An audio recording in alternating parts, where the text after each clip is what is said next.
কোমল রমজানের ওই রোজার শেষে এলো খুশির ঈদ। আসসালামু আলাইকুম বন্ধুরা, সাদা ফুডকে পিটিতে স্বাগতম এবং ঈদ উল ফিতর অনেক অনেক শুভেচ্ছা। সবাইকে ঈদ মোবারক। আর এই ঈদ উপলক্ষে তোমাদেরকে আমি ক্যারামেল পুডিং বানিয়ে দেখাবো মাত্র একটি ডিম দিয়ে। তাহলে চলো বন্ধুরা রেসিপিটি শুরু করা যাক।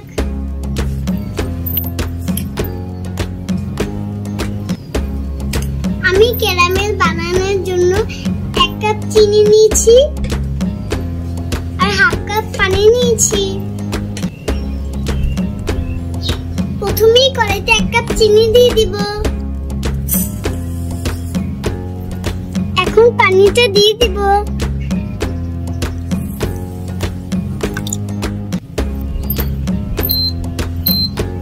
বন্ধুরা আমি চুলাটা জ্বালিয়ে নিয়েছি। এখন অল্প আছে ক্যারামেলটা জাল দিয়ে নিব।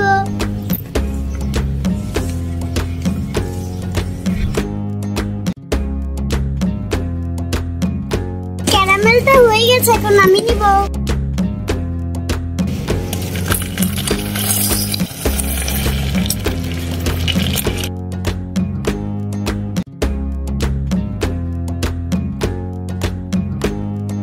এই যে দেখো ক্যারামেলটা সুন্দরভাবে দিয়ে দিয়েছি। এখন সেটার জন্য অপেক্ষা করব। এখন আমি দুধ, চিনি আর ডিম দিয়ে পুডিংয়ের মিশ্রণটি বানিয়ে নিব। মিশ্রণটি বানানোর জন্য প্রথমে আমি একটি ডিম নিয়ে নিব।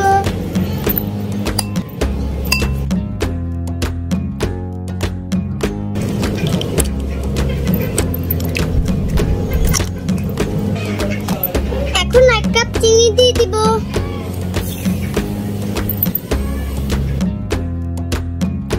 এখন ডিম আর চিনিটা ভালোভাবে মিশিয়ে নিব।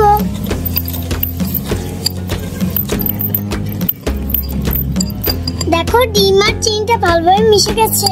এখন দুধ দিয়ে দিব। এখন আগে থেকে জাল করা 2 কাপ ঘন দুধ দিয়ে দিব।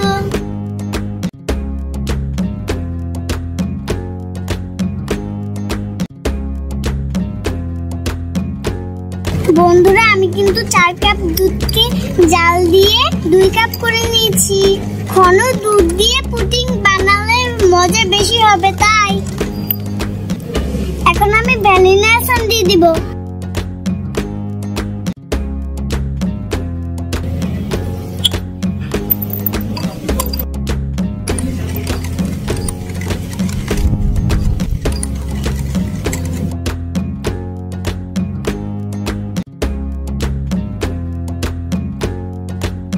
দেখো ক্যারামেলটা সুন্দরভাবে সেট হয়ে গেছে। এখন পুডিং এর মিক্সচারটা দিয়ে দিব।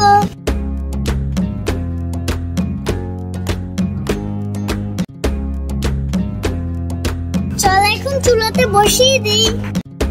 এখন পানির ভিতরে একটি স্ট্যান্ড বসিয়ে দিব। এখন মিশ্রণ সহ পাতিলটি বসিয়ে দিব। এখন পাত্রটি ঢেকে দিব।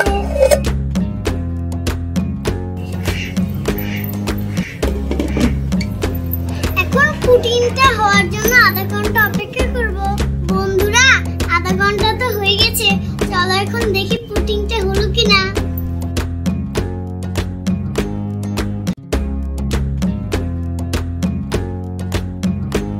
দেখো কাঠিতে কোনো কিছু লেগে নেই, তার মানে পুডিংটা হয়ে গেছে। এখন নামিয়ে নেব। বন্ধুরা পুডিংটা সুন্দরভাবে সেট হওয়ার জন্য 2 ঘন্টা ফ্রিজে রেখে দিব। তাহলে চলো পুডিংটা ফ্রিজে রেখে দিয়ে আসি।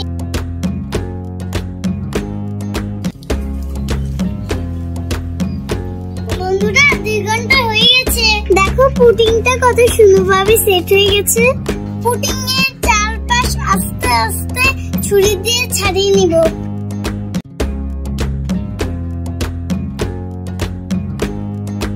এখন প্লেটে ঢেলে নিব।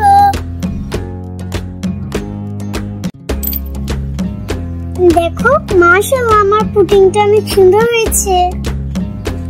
এখন তোমাদেরকে কেটে দেখাচ্ছি।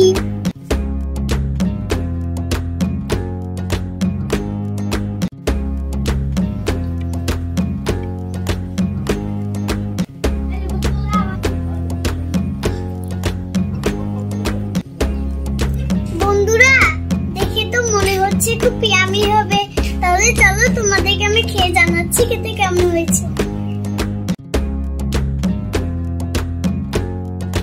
বিসমিল্লাহ।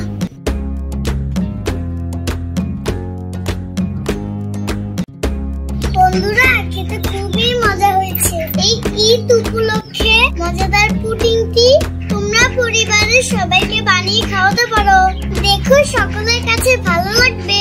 তাহলে আজ এই পর্যন্ত, আল্লাহ হাফেজ। আর হ্যাঁ, তোমাদের সবাইকে আবারও ঈদ মুবারক।